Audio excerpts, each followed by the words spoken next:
আপনি কি জানেন আপনার স্বপ্নের মৃত্যুর সবচেয়ে বড় কারণ কি? টাকার অভাব নয়, সুযোগের অভাব নয়, এমনকি মেধার অভাবও নয়। আপনার স্বপ্নের মৃত্যুর সবচেয়ে বড় কারণ হল আপনার নিজের মস্তিষ্ক। হ্যাঁ, ঠিকই শুনেছেন। ভাবুন তো, কতবার এমন হয়েছে যে আপনি দারুণ একটা আইডিয়া ভেবেছেন, হয়তো একটা নতুন ব্যবসা শুরু করার কথা, অথবা জিমে ভর্তি হওয়ার কথা, কিংবা কাউকে নিজের মনের কথা বলার কথা। আপনি ভেবেছেন, পরিকল্পনা করেছেন, কিন্তু কাজটা আর করা হয়নি। কেন? কারণ আপনি চিন্তা করতে করতেই সময় পার করে দিয়েছেন। আপনি অপেক্ষা করছিলেন সঠিক সময়ের জন্য, কিন্তু সেই সময় আর আসেনি। নমস্কার, আজকের এই বিশেষ অডিও বুক সিরিজে আপনাকে স্বাগত। আজ আমরা কথা বলবো পিটার হলেন্সের যুগান্তকারী বই থিঙ্ক লেস ডু মোর নিয়ে। এই বইয়ের প্রতিটি অধ্যায় আপনাকে শেখাবে কিভাবে নিজের মাথার ভেতরের সেই সমালোচক কণ্ঠস্বরটিকে থামিয়ে বাস্তবে কাজ শুরু করা যায়। আজকের এই প্রথম পর্বে আমরা প্রবেশ করব আমাদের মনের গভীর অন্ধকুঠুরিতে। আমরা জানব কেন আমরা অতিরিক্ত চিন্তা করি, কেন আমাদের মস্তিষ্ক আমাদের কাজ করতে বাধা দেয়, এবং কিভাবে অ্যানালিসিস প্যারালিসিস বা অতিরিক্ত বিশ্লেষণের কারণে আমরা জীবনের দৌড়ে পিছিয়ে পড়ছি। চলুন শুরু করা যাক চিন্তার জগৎ থেকে কাজের জগতে আসার এই রোমাঞ্চকর যাত্রা। অধ্যায় 1, আমরা কেন থামতে পারি না? Y Kant we stop? বন্ধুগণ, লেখক পিটার হলেন্স বইয়ের শুরুতেই একটি নিষ্ঠুর সত্য আমাদের সামনে তুলে ধরেছেন। তিনি বলছেন, চিন্তা করা একটি ভালো গুণ, কিন্তু অতিরিক্ত চিন্তা করা একটি অভিশাপ। আমাদের ছোটবেলা থেকে শেখানো হয়েছে, ভাবিয়া করিও কাজ, করিয়া ভাবিও না। কিন্তু সমস্যা হলো, আমরা ভাবতেই থাকি আর কাজ করার সময়টুকুই হারিয়ে ফেলি। এটাকে সাইকোলজির ভাষায় বলা হয় অ্যানালিসিস প্যারালিসিস, অর্থাৎ কোনো বিষয় নিয়ে এত বেশি বিশ্লেষণ করা যে আপনি সিদ্ধান্তহীনতায় পঙ্গু হয়ে যান।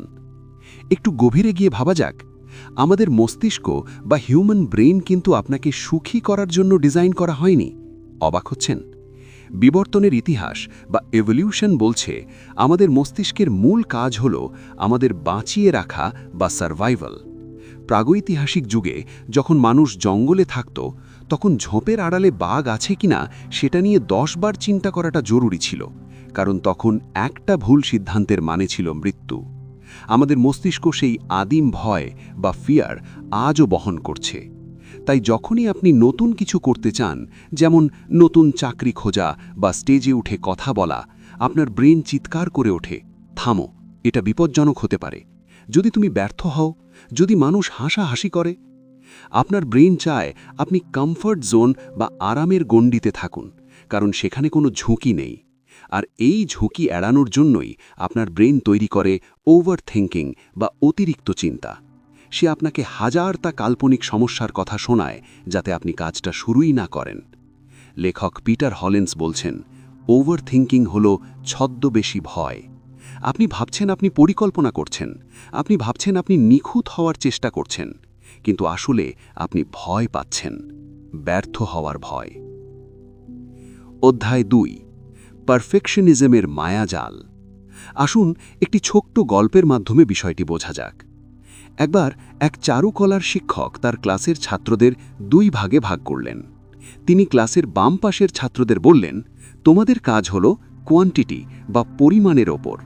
আগামী 30 দিনে তোমরা কে কত বেশি মাটির পাত্র বানাতে পারো তার ওপর ভিত্তি করে তোমাদের নম্বর দেওয়া হবে। পাত্রগুলো সুন্দর হলো কিনা সেটা দেখার বিষয় নয়, শুধু সংখ্যা দেখা হবে। আর ডান পাশের ছাত্রদের তিনি বললেন, তোমাদের কাজ হলো গুণমানের ওপর। তোমরা সারা মাস ধরে মাত্র একটি মাটির পাত্র বানাবে, কিন্তু সেই পাত্রটি হতে হবে একেবারে নিখুঁত বা পারফেক্ট।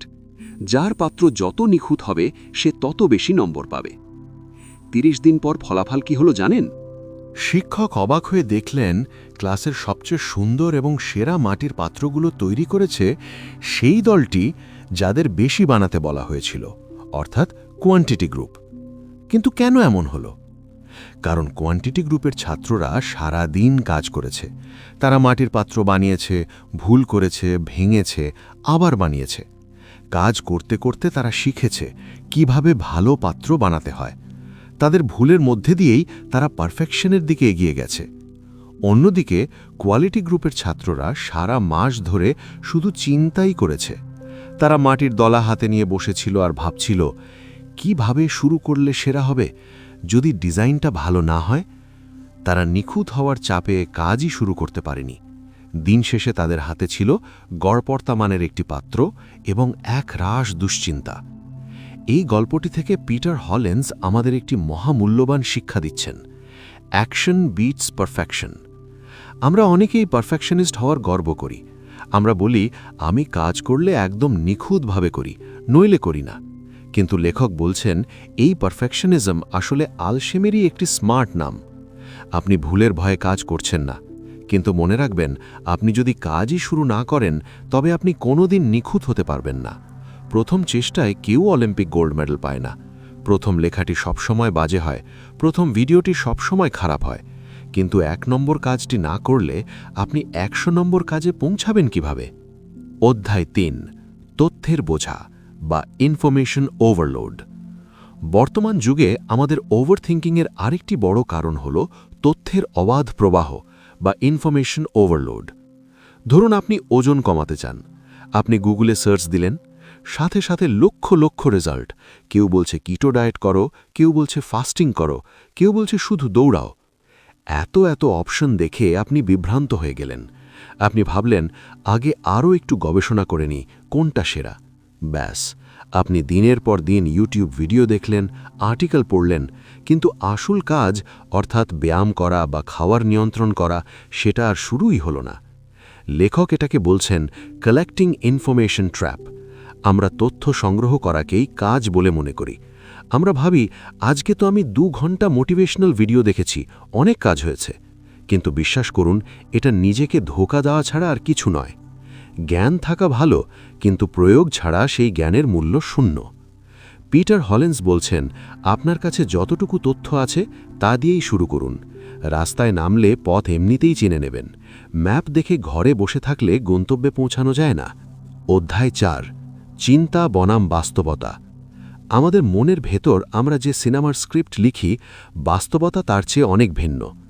ওভারথিঙ্কিং আমাদের সবসময় ওয়ার্স্ট কেস সিনারিও বা সবচেয়ে খারাপ পরিস্থিতির কথা মনে করিয়ে দেয়। যদি আমি বিজনেসটা শুরু করি আর লস হয়, তাহলে আমি পথে বসে যাব। যদি আমি তাকে প্রপোজ করি আর সে না করে দেয়, তবে আমি মুখ দেখাতে পারবো না। এই যদি এবং কিন্তুর চক্রে আমরা আটকে যাই। কিন্তু পরিসংখ্যান বলছে, আমরা যা নিয়ে দুশ্চিন্তা করি তার 90% ঘটনাই বাস্তবে কখনো ঘটে না। আমরা এমন সব সমস্যার সমাধান খোঁজার চেষ্টা করি যার কোনো অস্তিত্বই নেই। লেখক আমাদের পরামর্শ দিচ্ছেন, আপনার চিন্তাকে বাস্তবে পরীক্ষা করুন, ছোট ছোট ঝুঁকি নিন, যাকে তিনি বলছেন লো স্টেকস অ্যাকশন, অর্থাৎ এমন কাজ করুন যেখানে ব্যর্থ হলে খুব বড় ক্ষতি নেই। আপনি কি বই লিখতে চান? পুরো বই লেখার দরকার নেই, আজ মাত্র 1 পৃষ্ঠা লিখুন।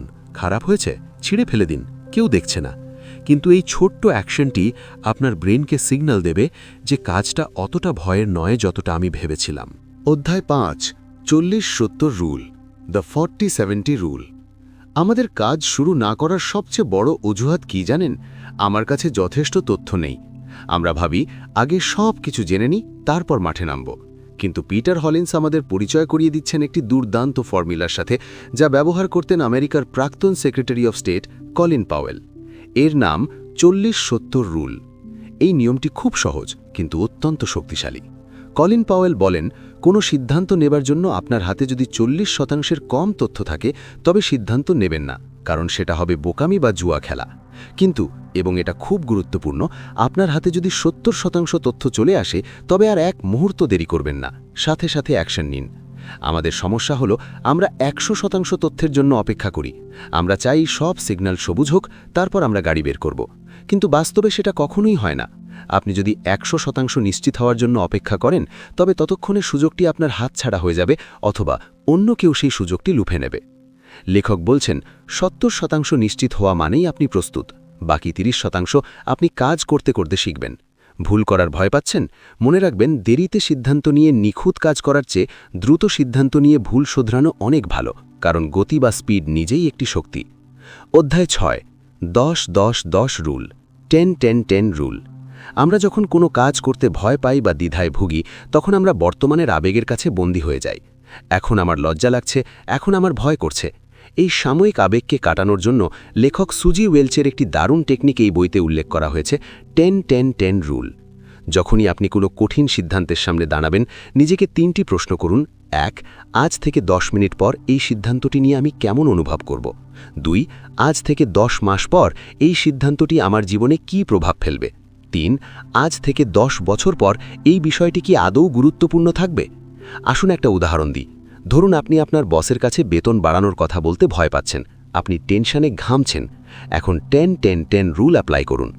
10 মিনিট পর হয়তো বস না করে দিলে আপনার একটু খারাপ লাগবে, বা হ্যাঁ বললে আপনি খুশি হবেন, অর্থাৎ 10 মিনিট পর আপনার নার্ভাসনেস কেটে যাবে। 10 মাস পর যদি আপনি এখন কথা না বলেন, তবে 10 মাস পর আপনি আফসোস করবেন যে কেন সেদিন সুযোগটা নিলাম না। আর যদি বলেন, তবে হয়তো আপনার বেতন বেড়ে যাবে।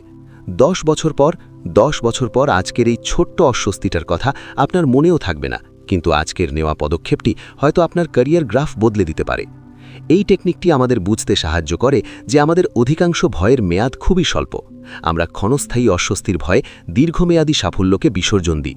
তাই পরের বার যখনই আটকে যাবেন, নিজেকে 10 বছর পরের ফিউচার সেলফ বা ভবিষ্যৎ আমি হিসেবে কল্পনা করুন। দেখবেন ভয়টা কেমন জাদুর মতো উধাও হয়ে গেছে। অধ্যায় 7, মোটিভেশন একটি মিথ। আমরা অনেকেই বলি, আজ মুড নেই, যখন মোটিভেশন আসবে তখন কাজটা করব। পিটার হলিন্স এই ধারণাটিকে একেবারে চুরমার করে দিয়েছেন। তিনি বলছেন, মোটিভেশন একটি মিথ বা রূপকথা। আমরা মনে করি প্রক্রিয়াটি এমন: অনুপ্রেরণা, তারপর মোটিভেশন, তারপর কাজ। অর্থাৎ আমরা ভাবি আগে ভালো আইডিয়া আসবে, তারপর কাজ করার ইচ্ছা জাগবে, তারপর আমরা কাজ করব। কিন্তু বাস্তবতা সম্পূর্ণ উল্টো। সফল মানুষেরা জানেন যে আসল চক্রটি হল কাজ, অনুপ্রেরণা, মোটিভেশন। আপনি যখন কাজ শুরু করেন, তখনই আপনার মধ্যে ভালো লাগা তৈরি হয়। ভাবুন তো, জিমে যাওয়ার আগে কি আপনার খুব ভালো লাগে? না, আলসেমি লাগে।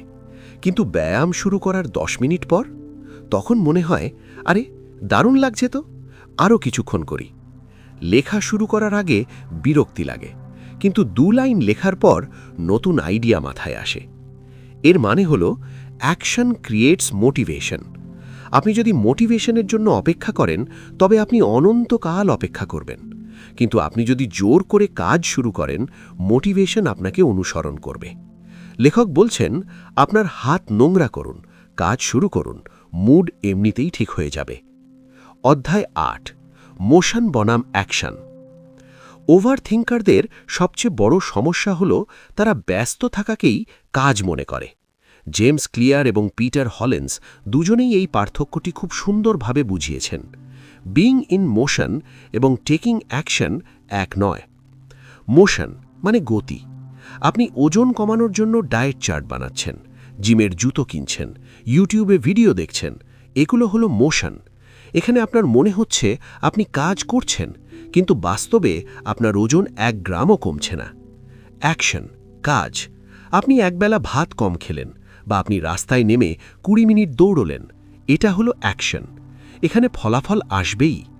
আপনি ব্যবসার জন্য লোগো ডিজাইন করছেন, এটা মোশন। আপনি প্রথম কাস্টমারকে ফোন কল করছেন, এটা অ্যাকশন। আমাদের মস্তিষ্ক মোশনকে পছন্দ করে, কারণ এতে ব্যর্থ হওয়ার ঝুঁকি নেই। প্ল্যানিং করলে কেউ আপনাকে রিজেক্ট করবে না, কিন্তু অ্যাকশন নিলেই রিজেকশনের ভয় থাকে। পিটার হলিন্স আমাদের সতর্ক করছেন, প্ল্যানিং বা পরিকল্পনার ফাঁদে পা দেবেন না। পরিকল্পনা দরকারি, কিন্তু অতিরিক্ত পরিকল্পনা হল প্রোক্রাস্টিনেশন বা গড়িমসির ছদ্মবেশ। নিজেকে প্রশ্ন করুন, আমি এখন যা করছি তা কি আমাকে সরাসরি ফলাফলের দিকে নিয়ে যাচ্ছে, নাকি আমি শুধু প্রস্তুতির ভান করছি? অধ্যায় 9, অ্যাকশন বায়াস তৈরি করা। দ্বিতীয় পর্বের শেষে লেখক আমাদের একটি মানসিকতা তৈরি করতে বলছেন, যার নাম অ্যাকশন বায়াস। অ্যাকশন বায়াস মানে হল দ্বিধা বা সন্দেহের মুহূর্তে ডিফল্ট হিসেবে কাজ বেছে নেওয়া। যখনই আপনি কনফিউজড থাকবেন, এটা করব কি করব না, অ্যাকশন বায়াস বলে, করে ফেলো, যা হওয়ার হবে। দোকানে গিয়ে ভাবছেন এই শার্টটা মানাবে কি মানাবে না, কিনে ফেলুন অথবা রেখে চলে আসুন, দাঁড়িয়ে ভাববেন না। বন্ধুকে ফোন করবেন কি করবেন না, করে ফেলুন। যখন আপনি দ্রুত ছোট ছোট সিদ্ধান্ত নিতে শুরু করেন, তখন আপনার আত্মবিশ্বাস বাড়ে, আপনি নিজেকে একজন ডুয়ার বা কর্মী হিসেবে ভাবতে শুরু করেন, আর মনে রাখবেন, ভাগ্য সাহসীদের পক্ষে থাকে। যারা ভাবে তাদের জন্য ভাগ্য অপেক্ষা করে না। অধ্যায় 10, পার্কিনসন্স ল, ডেডলাইনের জাদু। আমাদের জীবনের সবচেয়ে বড় রহস্যগুলোর একটি হল কেন পরীক্ষার আগের রাতে আমাদের পড়ার গতি 10 গুণ বেড়ে যায়। সারা বছর যে বই আমরা খুলিও না, পরীক্ষার আগের রাতে সেই পুরো বই আমরা কিভাবে মুখস্থ করে ফেলি? এর উত্তর লুকিয়ে আছে 1955 সালে সিরিল নর্থকোট পার্কিনসনের দেওয়া একটি বিখ্যাত সূত্রে, যা পার্কিনসন্স ল নামে পরিচিত। সূত্রটি হল, work expands to fill the time available for its completion. সহজ বাংলায়, একটি কাজ শেষ করার জন্য আপনি যতটুকু সময় বরাদ্দ করবেন, কাজটি ঠিক ততটুকু সময়ই গ্রাস করবে। ধরুন, আপনাকে একটি ইমেল লিখতে বলা হলো এবং সময় দেওয়া হলো 7 দিন। বিশ্বাস করুন, ওই ইমেল লিখতে আপনার 7 দিনই লাগবে। আপনি ভাববেন, ড্রাফট করবেন, এডিট করবেন, গড়িমসি করবেন। কিন্তু যদি আপনাকে বলা হয় ইমেলটি পাঠানোর জন্য আপনার হাতে মাত্র 30 মিনিট সময় আছে, আপনি কি করবেন? আপনি সব চিন্তা বাদ দিয়ে ফোকাস করবেন এবং 30 মিনিটেই সেরা ইমেলটি লিখে ফেলবেন। পিটার হলিন্স বলছেন, ওভারথিঙ্কিং কমানোর সেরা উপায় হল নিজেকে আর্টিফিশিয়াল ডেডলাইন বা কৃত্রিম সময়সীমার মধ্যে বন্দী করা। আমরা যখন নিজেকে বলি আমার কাছে অনেক সময় আছে, তখন আমাদের ব্রেন রিল্যাক্স মোডে চলে যায়। সে তখন অপ্রয়োজনীয় ডিটেলস নিয়ে চিন্তা শুরু করে। তাই আজ থেকে কাজ করার সময় নিজেকে বলুন, এই কাজটির জন্য আমার হাতে 1 ঘন্টা সময় নেই, আছে মাত্র 20 মিনিট। যখন আপনি সময় কমিয়ে আনবেন, আপনার ব্রেন তখন সার্ভাইভাল মোডে চলে যাবে। সে তখন পারফেকশন খুঁজবে না, সে খুঁজবে কমপ্লিশন বা সমাপ্তি। আর এটাই আমাদের লক্ষ্য, থিঙ্ক লেস, ডু মোর। অধ্যায় 11, সিঙ্গল টাস্কিং বনাম মাল্টিটাস্কিং। বর্তমান যুগে স্মার্ট হওয়ার একটি ভুল সংজ্ঞা হল একসাথে অনেক কাজ করা বা মাল্টিটাস্কিং। আমরা কানে ফোন দিয়ে কথা বলি, সাথে ইমেল টাইপ করি, আবার মাঝে মাঝে ফেসবুক চেক করি।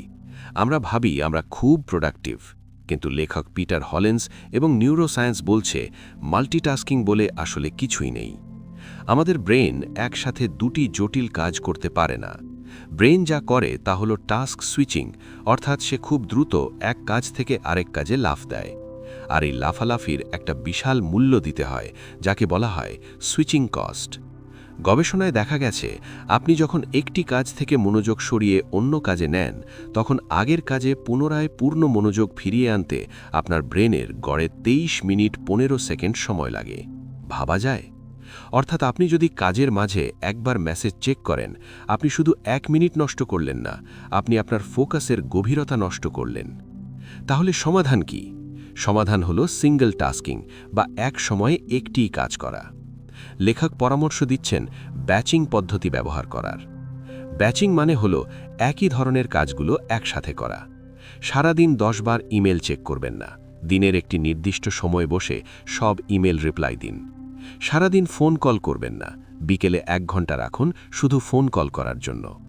যখন আপনি ব্যাচিং করবেন, আপনার ব্রেন একই রিদমে কাজ করতে পারবে, ফলে ক্লান্তি কমবে এবং কাজ বেশি হবে।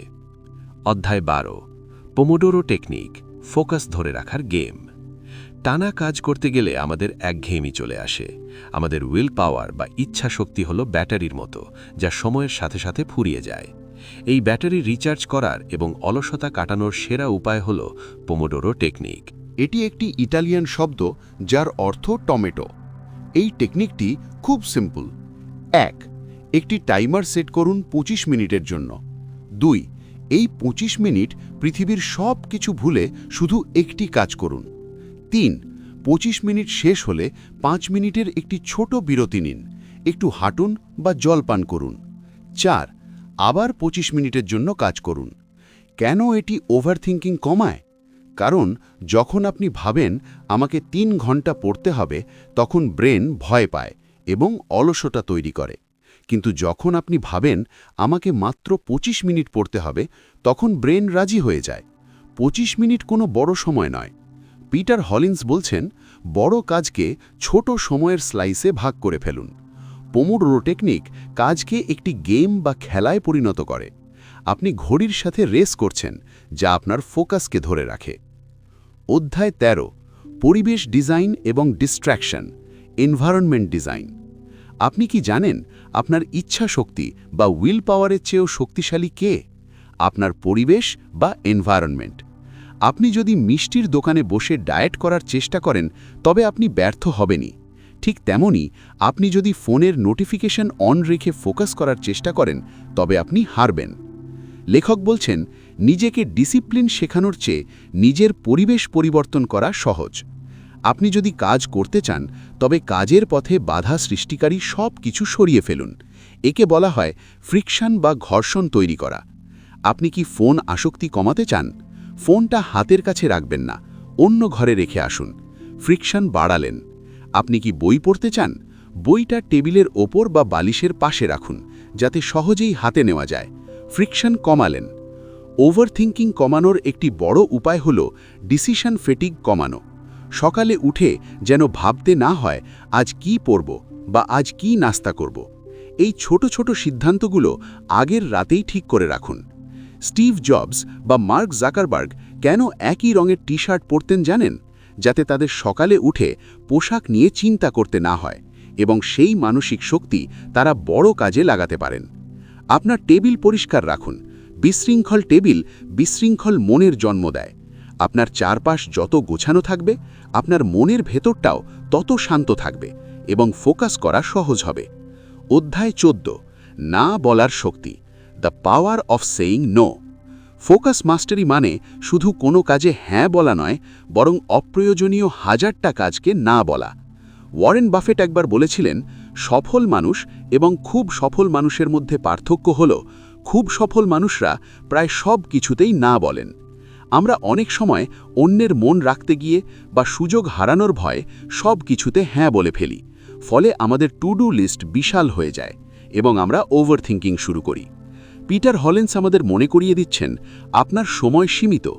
আপনি যদি অন্যের এজেন্ডা বা পরিকল্পনায় সময় ব্যয় করেন তবে আপনার নিজের লক্ষ্যের কি হবে? বিনীতভাবে না বলা শিখুন। না, আমি এখন এই প্রজেক্টে সময় দিতে পারবো না। না, আমি আজ আড্ডায় যেতে পারবো না, আমার কাজ আছে। না বলাটা স্বার্থপরতা নয়, এটা হলো আপনার লক্ষ্যের প্রতি ফোকাসড থাকা। আপনি যখন ছোট ছোট ফালতু কাজকে না বলবেন তখনই কেবল বড় এবং গুরুত্বপূর্ণ কাজকে হ্যাঁ বলার সময় পাবেন। অধ্যায় 15, বিজ্ঞানী মানসিকতা বা দ্য সায়েন্টিস্ট মাইন্ডসেট। ওভারথিঙ্কিংয়ের প্রধান জ্বালানি হল ব্যর্থ হওয়ার ভয়। যদি ভুল হয়? এই প্রশ্নটি আমাদের কুড়ে কুড়ে খায়। পিটার হলিন্স এই ভয় কাটানোর জন্য আমাদের একটি নতুন দৃষ্টিভঙ্গি বা লেন্স পড়তে বলছেন। তিনি একে বলছেন দ্য সায়েন্টিস্ট মাইন্ডসেট বা বিজ্ঞানীর মানসিকতা। ভাবুন তো, একজন বিজ্ঞানী যখন ল্যাবরেটরিতে কোনো এক্সপেরিমেন্ট করেন এবং সেটি ব্যর্থ হয়, তখন কি তিনি বসে কান্না করেন? তিনি কি ভাবেন, হায় হায় আমি ব্যর্থ, আমি একটা গাধা? না, তিনি তার ডায়েরি বের করেন এবং লেখেন, পদ্ধতি ক কাজ করেনি, এর মানে আমরা সমাধানের আরেকটু কাছে এগিয়েছি। এবার পদ্ধতি খ চেষ্টা করা যাক। একজন বিজ্ঞানীর কাছে ব্যর্থতা বলে কোনো শব্দ নেই, তার কাছে আছে কেবল ফলাফল বা ডেটা। জীবনকে একটি বিশাল ল্যাবরেটরি হিসেবে দেখুন। আপনি যা কিছু করছেন, ব্যবসা, পড়াশোনা, সম্পর্ক, সবই এক একটা এক্সপেরিমেন্ট। যদি কোনো কাজ ঠিকঠাক না হয় তবে নিজেকে দোষারোপ করবেন না, আবেগী বা ইমোশনাল হবেন না। শুধু নিজেকে প্রশ্ন করুন, 1, এখান থেকে আমি কি শিখলাম? 2, কেন এটা কাজ করেনি? 3, পরের বার আমি ভিন্ন কি করতে পারি? যখন আপনি নিজেকে বিচারক বা জাজের আসন থেকে সরিয়ে বিজ্ঞানীর আসনে বসাবেন, তখন আপনার ভয় কেটে যাবে। আপনি তখন ফলাফলের দিকে নয়, প্রক্রিয়ার দিকে নজর দেবেন। মনে রাখবেন, there is no failure, only feedback. অধ্যায় 16, অস্বস্তি উন্নতির পথ, কমফর্ট ইজ দ্য এনিমি। আমরা কেন কাজ ফেলে রাখি? কারণ কাজ করাটা অস্বস্তিকর বা আনকমফর্টেবল। সোফায় শুয়ে নেটফ্লিক্স দেখা আরামদায়ক, কিন্তু জিম করা বা বই পড়া কষ্টের। আমাদের ব্রেন কমফর্ট জোন বা আরামের গণ্ডি পছন্দ করে, কিন্তু পিটার হলিন্স একটি কঠোর সত্য মনে করিয়ে দিয়েছেন। আপনার কমফর্ট জোন যেখানে শেষ হয়, আপনার জীবন সেখান থেকেই শুরু হয়। মানসিক দৃঢ়তা বা মেন্টাল টাফনেস বাড়ানোর উপায় হল ইচ্ছাকৃতভাবে নিজেকে অস্বস্তিতে ফেলা একে বলা হয় ক্যালাসিং ইয়র মাইন্ড। হাতের তালু দিয়ে ভারী কাজ করলে যেমন চামড়া শক্ত হয়ে যায়, তেমনি কঠিন কাজ করলে মন শক্ত হয়ে যায়। লেখক পরামর্শ দিচ্ছেন, প্রতিদিন অন্তত একটি ছোট কাজ করুন যা করতে আপনার ভালো লাগে না বা ভয় লাগে। ঠান্ডা জলে স্নান করুন, অচেনা কারো সাথে কথা বলুন, একটু কঠিন ব্যায়াম করুন। যখন আপনি ছোট ছোট অস্বস্তি সহ্য করার অভ্যেস করবেন, তখন বড় কোনো বিপদ বা ব্যর্থতা এলে আপনি ভেঙে পড়বেন না। আপনার ব্রেন তখন বলবে, আমি এর চেয়েও কঠিন পরিস্থিতি পার করেছি, এটাও পারব। ওভারথিংকিং আসলে আরামপ্রিয় মনের বিলাসিতা। যখন আপনি কষ্টের সাথে বন্ধুত্ব করে ফেলবেন, তখন আর কোনো কিছুই আপনাকে আটকাতে পারবে না। অধ্যায় 17, থামবেন না, বিশ্রাম নিন। Rest, don't quit. অনেক সময় আমরা খুব উৎসাহ নিয়ে কাজ শুরু করি, যাকে বলা হয় হানিমুন ফেজ। কিন্তু কিছুদিন পর সেই উৎসাহ কমে যায়, ক্লান্তি আসে, বিরক্তি আসে। এটাকে বলা হয় বার্ন আউট। এই সময় ওভারথিঙ্কাররা সবচেয়ে বড় ভুলটি করে। তারা ভাবে, আমার ভালো লাগছে না, তার মানে এই কাজটা আমার জন্য নয়, এবং তারা কাজ ছেড়ে দেয়, কুইট। কিন্তু পিটার হলিন্স বলছেন, if you get tired, learn to rest, not to quit. যদি ক্লান্ত হও, বিশ্রাম নিতে শেখো, হাল ছাড়তে নয়। ধারাবাহিকতা মানে এই নয় যে আপনাকে প্রতিদিন মেশিনের মতো কাজ করতে হবে। ধারাবাহিকতা মানে হলো ফিরে আসা। নিজেকে রিচার্জ করার অনুমতি দিন। যদি মনে হয় আর পারছেন না, তবে একদিন ছুটি নিন, ঘুমান, ঘুরতে যান, কিন্তু প্রতিজ্ঞা করুন যে বিরতির পর আপনি আবার ট্র্যাকে ফিরবেন। আমাদের সমস্যা হলো আমরা অল অর নাথিং মানসিকতায় ভুগি। হয় 100% করব, না হয় কিছুই করব না। এই চিন্তা বাদ দিন। 1% করাও 0%-এর চেয়ে অনেক ভালো। কচ্ছপের গতিতে হলেও এগিয়ে যান, কিন্তু থামা যাবে না। অধ্যায় 18, আত্মকরুণা বনাম আত্মসমালোচনা, self compassion versus self criticism. ওভারথিঙ্কাররা সাধারণত নিজেদের প্রতি খুব নিষ্ঠুর হয়। একটা ছোট্ট ভুল করলেই আমরা নিজেকে গালি দিই, আমি অপদার্থ, আমি অলস। আমরা ভাবি নিজেকে বকাবকি করলে হয়তো আমরা বেশি কাজ করব, কিন্তু সাইকোলজি বলছে উল্টো কথা। গবেষণায় দেখা গেছে অতিরিক্ত আত্মসমালোচনা বা সেলফ ক্রিটিসিজম আমাদের স্ট্রেস হরমোন বাড়িয়ে দেয় এবং আমাদের আরও বেশি অলস বানিয়ে ফেলে। যখন আপনি নিজের ওপর রাগ করেন, তখন আপনার ব্রেন সেই নেতিবাচক অনুভূতি থেকে বাঁচতে আরও বেশি সোশ্যাল মিডিয়া বা বিনোদনের দিকে ঝোঁকে। এর সমাধান কি? সমাধান হল আত্মকরুণা বা সেলফ কম্প্যাশন। নিজের সাথে এমনভাবে কথা বলুন যেভাবে আপনি আপনার সবচেয়ে প্রিয় বন্ধুর সাথে কথা বলতেন। ধরুন আপনার বন্ধু ডায়েট করতে গিয়ে একদিন কেক খেয়ে ফেলল। আপনি কি তাকে বলবেন, তুই একটা লোভী, তোকে দিয়ে কিচ্ছু হবে না? নিশ্চয়ই না। আপনি বলবেন, ঠিক আছে দোস্ত, একদিন খেয়েছিস, সমস্যা নেই, কাল থেকে শুরু কর। নিজের বেলাও তাই করুন। ভুল হলে নিজেকে ক্ষমা করুন এবং আবার শুরু করুন। নিজেকে ছোট করে কেউ কোনোদিন বড় হতে পারেনি। নিজেকে ভালোবাসুন, দেখবেন কাজ করার শক্তি পাচ্ছেন।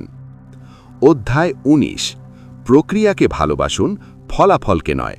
Love the process, not the outcome. আমরা কেন এত চিন্তা করি? কারণ আমরা ফলাফলের প্রতি আসক্ত। বইটা কি বেস্ট সেলার হবে? ভিডিওটা কি ভাইরাল হবে? আমি কি ফার্স্ট হব? এই ফলাফল বা আউটকাম আমাদের নিয়ন্ত্রণে নেই। গীতাতেও বলা হয়েছে, কর্মণ্যে অধিকারস্তে মা ফলেষু কদাচন। কর্মেই তোমার অধিকার, ফলে নয়। পিটার হলিন্স বলছেন, যখন আপনি ফলাফলের চিন্তা বাদ দিয়ে প্রতিদিনের ছোট ছোট কাজ বা প্রসেসের ওপর ফোকাস করেন, তখন ওভারথিঙ্কিং উধাও হয়ে যায়। একজন লেখক ভাবেন না বইটা কত কপি বিক্রি হবে, তিনি ভাবেন আজ আমি 500 শব্দ লিখব। একজন অ্যাথলিট ভাবেন না গোল্ড মেডেলের কথা, তিনি ভাবেন আজকের প্র্যাকটিসটা সেরা দেব। আপনার কাজ হল প্রতিদিনের রুটিন মেনে চলা। ফলাফল হল সেই রুটিনের বাই প্রোডাক্ট বা উপজাত। অধ্যায় 20, নতুন পরিচয় তৈরি করা, আইডেন্টিটি শিফট। আমরা প্রায়ই বলি, আমি আসলে খুব চিন্তাশীল মানুষ, আমি একটু অলস প্রকৃতির। পিটার হলিন্স বলছেন, এই কথাগুলো বলে আমরা আমাদের নিষ্ক্রিয়তাকে জাস্টিফাই করি বা বৈধতা দিই। আমরা নিজেদের একটা লেবেল বা তকমা লাগিয়ে দিয়েছি। কিন্তু অ্যারিস্টটল বহু বছর আগে বলেছিলেন, we are what we repeatedly do. অ্যারিস্টটলের সেই বিখ্যাত উক্তিটি পূর্ণ করে এবং পঞ্চম পর্বের বাকি অংশ নিচে দেওয়া হল। এটি হুবহু কপি করে আগের অংশের সাথে জুড়ে দিন। তাই অর্থাৎ উৎকর্ষ বা শ্রেষ্ঠত্ব কোনো একটি কাজ নয়, এটি একটি অভ্যাস। আজ থেকে নিজেকে ওভারথিঙ্কার বলা বন্ধ করুন। নিজেকে বলুন, আমি একজন অ্যাকশন টেকার। প্রথমে হয়তো নিজের কাছেই মিথ্যে মনে হবে, কিন্তু বিশ্বাস করুন, আপনি যখন প্রতিদিন ছোট ছোট কাজ করবেন, বিছানা গোছাবেন, 10 মিনিট পড়বেন, 5 মিনিট ব্যায়াম করবেন, তখন আপনার ব্রেন নতুন প্রমাণ বা এভিডেন্স পাবে। সে বিশ্বাস করতে শুরু করবে, আরে আমি তো সত্যিই কাজ করছি। আপনার পরিচয় আপনার ভাবনার উপর নির্ভর করে না, নির্ভর করে আপনার কাজের ওপর। অধ্যায় 21, আফসোসের গণিত, the math of regret. Nurse Bronnie Ware মৃত্যুশয্যায় থাকা মানুষদের ওপর গবেষণা করে দেখিয়েছিলেন যে মানুষের সবচেয়ে বড় আফসোস কি।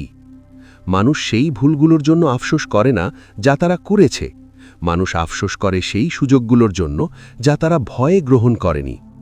নিজেকে একটি প্রশ্ন করুন, যাকে বলা হয় রকিং চেয়ার টেস্ট। কল্পনা করুন আপনার বয়স 80 বছর। আপনি বারান্দায় একটি রকিং চেয়ারে বসে আছেন। আপনি আপনার অতীতের দিকে তাকালেন। আপনি কি এটা ভেবে আফসোস করবেন যে, ইস, আমি ব্যবসাটা শুরু করে 10,000 টাকা লস করেছিলাম? নাকি এটা ভেবে আফসোস করবেন যে, ইস, আমি যদি ভয়ের কারণে পিছিয়ে না গিয়ে ব্যবসাটা শুরু করতাম, তাহলে হয়তো আজ জীবনটা অন্যরকম হতো? ব্যর্থতার কষ্ট সাময়িক, কিন্তু কি হতে পারত এই আফসোসের কষ্ট চিরস্থায়ী। পিটার হলিন্স বলছেন, বোকার মতো কাজ করে ব্যর্থ হওয়া ভালো, কিন্তু বুদ্ধিমানের মতো ঘরে বসে থাকা সবচেয়ে বড় বোকামি। অধ্যায় 22, আল্টিমেট চেকলিস্ট। আমাদের এই অডিওবুক সিরিজ শেষ করার আগে আসুন পুরো বইয়ের সারাংশ বা মাস্টার কি একবার ঝালিয়ে নিই। যখনই আপনি আটকে যাবেন, এই চেকলিস্টটি মনে করবেন। 1. 40-70 রুল। 100% তথ্যের জন্য অপেক্ষা করবেন না, 70% তথ্য পেলেই ঝাঁপ দিন। 10-10-10 রুল। বর্তমানের ভয়কে 10 বছর পরের লেন্স দিয়ে দেখুন। Motivation myth. কাজ শুরু করুন, মোটিভেশন পরে আসবে। Pomodoro technique.